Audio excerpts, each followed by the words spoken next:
Got some noisy birds in the background, but I think you'll be able to hear me okay.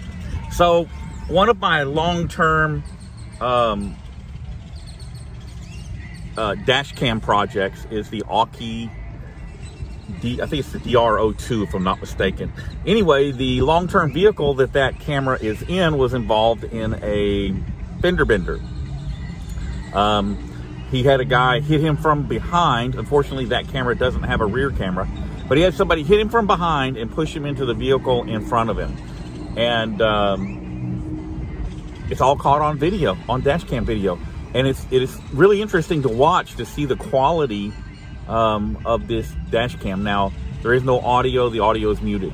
But again, I'll put a link to my original video on this dash cam. And these things are running like 60 bucks on eBay.